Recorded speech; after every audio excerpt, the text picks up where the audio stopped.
Hello everyone, good evening. সবাইকে জানাই সর্বপ্রথম শুভ সরস্বতী পুজো। তোমাদের কাদের কাদের বাড়িতে আজকে পুজো হলো অবশ্যই কিন্তু জানিও। তবে আমিও বলি আমাদের বাড়িতে আজকেই পুজো হয়েছে, যদিও বা তোমরা দেখতেই পাচ্ছ।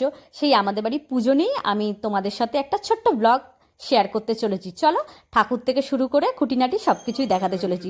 স্কিপ না করে দেখো, ভালো লেগে থাকলে অবশ্যই লাইক কমেন্ট শেয়ার।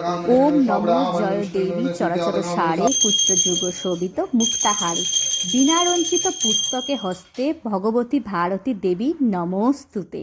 নমো ভদ্রকাইল নমো নিত্যং সরস্বত্যং নমো নমো বেদ বেদাঙ্গ বেদান্ত বিদ্যা হস্তনভৈচ এষো সচন্দেন পুষ্পবিন্দ পত্রাঞ্জলি সরস্বতী নমো।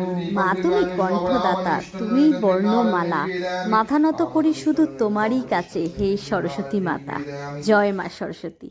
কথা বলতে বলতে দেখো, পুজো প্রায় আমাদের শেষের দিকেই হয়ে গেছে। এবার হবে মায়ের আরতি। প্রথমে হবে পঞ্চপ্রদীপের আরতি, তারপরে হবে কর্পূর আরতি, তারপরে হবে ধূপের আরতি, তারপরে হবে জলশঙ্কর আরতি। চলো, সবটাই তোমাদের সাথে শেয়ার করলাম। আর হ্যাঁ, অবশ্যই জানিও আমার এই পুজোর ব্লগটা তোমাদের কেমন লাগলো, অবশ্যই কিন্তু কমেন্ট করো। Thank you for watching. টাটা বন্ধুরা, আবার দেখা হচ্ছে কোনো শর্টস বা কোনো ব্লগে। পাশে থেকো, অবশ্যই পাশে পাবে। সবাইকে জানাই শুভ বসন্ত পঞ্চমী এবং শুভ সরস্বতী পূজা। আমাদের বাড়ির ঠাকুরটা কেমন লাগলো অবশ্যই কিন্তু জানিও, এটা মাস্ট।